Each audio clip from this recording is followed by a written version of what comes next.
हा एंट्रन्स आहे इस्कॉन टेम्पलचा। खारघरमध्ये आपण असे फाउंटन आहेत पूर्ण देवळामध्ये आपण जाईपर्यंत।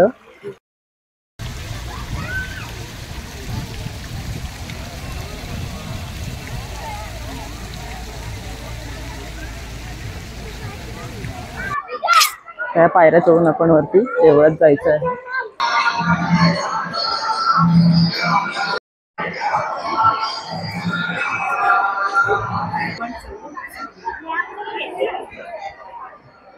मोठे असेल तर हे पझल सोडवायचं हे पण आहे।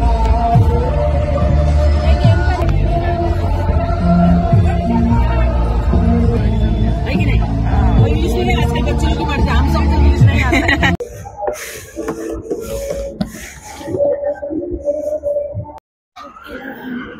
हा एंट्रन्स आहे इस्कॉन टेम्पलचा। खारघरमध्ये आपण आलो आहोत। खूप रश आहे आज देवळामध्ये। पूर्ण असं देऊळ दिसतंय बघा। हा व्ह्यू आहे साईडचा।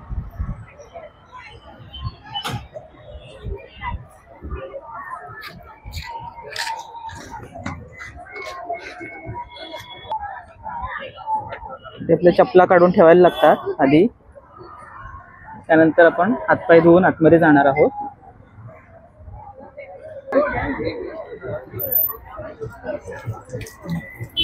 पाय धुण्याची सोय आहे इथे। हा पाय धुवायचे। नमस्कार, मी साक्षी ओमेगा चॅनल मध्ये आपलं खूप मनापासून स्वागत आहे। आज आपण सेकंड लार्जेस्ट इस्कॉन टेम्पल मध्ये आलो आहोत, जे आहे खारघर मध्ये। आणि तुम्ही व्ह्यू बघू शकता, एवढी गर्दी आहे आणि एवढं सुंदर देऊळ बांधकाम केलेलं आहे। संगमरवरी दगडाचं खूप काम केलेलं आहे देवळामध्ये सगळं। आणि आपल्या पंतप्रधान मोदी साहेबांनी याचं जानेवारी महिन्यामध्ये उद्घाटन केलेलं आहे। तर आज आपण ते देऊळ एक्सप्लोर करणार आहोत, तर व्हिडिओ संपूर्ण पहा। बघू शकता हा व्ह्यू तुम्ही। इथे फाउंटन आहेत चालू केलेले, खूप छान असं दृश्य आहे बघा। गर्दी आहे देवळामध्ये, खूप गर्दी आहे।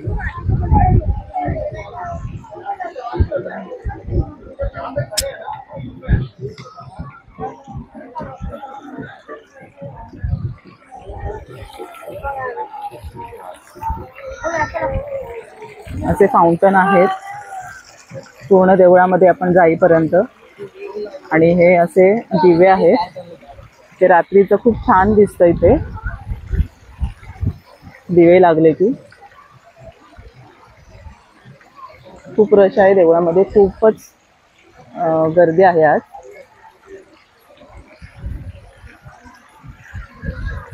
इथे छान बाग पण त्यांनी बनवलेली आहे।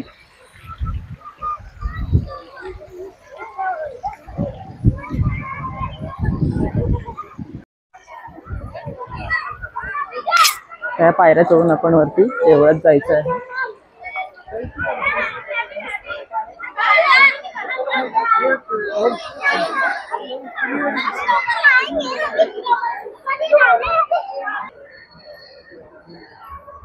साईडला असं बांधकाम आहे केलेलं।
ते पण मोठं आहे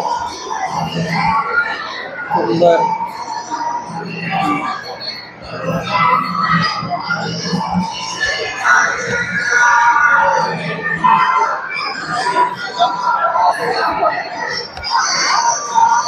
राधाकृष्णांचं दर्शन घेऊन आता आम्ही बाहेर पडलो आहोत देवळातून. एवढं सुंदर व्ह्यू दिसतोय बघा आणि खूप मोठं असं झुंबर आहे मध्येच लावलेलं. आणि आता आपण खाली उतरतोय. खूप गर्दी असल्यामुळे फास्ट एक्झिट करावं लागते आपल्याला देवळातून. पटापट जायला सांगतायत. आता आपण खाली उतरूया.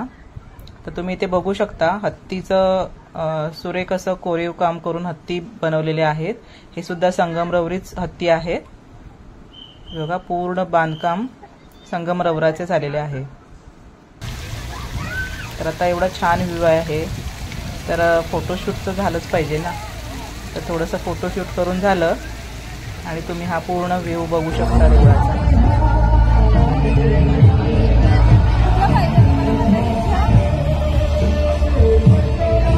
लहान मुलांसाठी आहे. लहान मुलांसाठी बघा माताजी भरपूर आहेत. कलर छोटे जसे जास्त छोटे असतील तर कलरिंग पण आहे पाहिजे तिकडे 120 थोडे मोठे असतील तर हे पझल सोडवायचं हे पण आहे.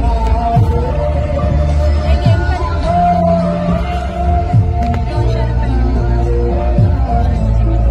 गिफ्ट देण्यासाठी वगैरे तुम्ही वापरू शकता. तर लहान मुलांना सुद्धा येतो.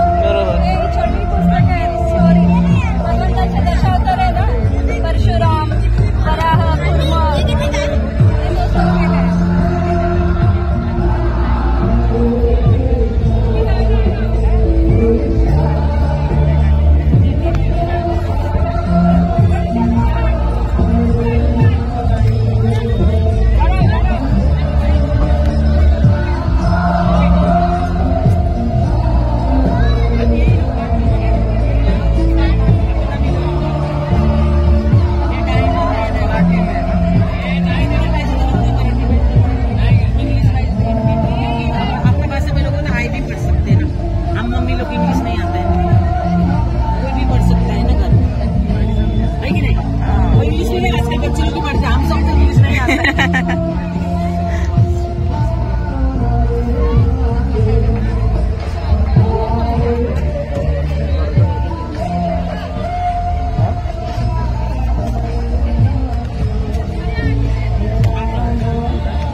बुक्स बघून झाल्यानंतर इथे आम्ही प्रसादासाठी लाईन लावली होती. तुम्ही बघू शकता प्रसाद वाटतायत सगळ्यांना. शिऱ्याचा प्रसाद होता. प्रसाद घेऊन आम्ही बाहेर पडलो आहोत. पूर्ण देऊळ एक्सप्लोर केलेलं आहे. काही कारणास्तव त्यांनी व्यवस्थित शूटिंग करता आली नाही कारण काम चालू आहे देवळामध्ये. तर आता आपण प्रसाद खाऊया. परत आपल्या चपला जिथे आपण ठेवल्या होत्या, शूज ठेवले होते, तिथे आपल्या शूज घालून आपण परतीच्या प्रवासाला निघालो आहोत. थँक्यू.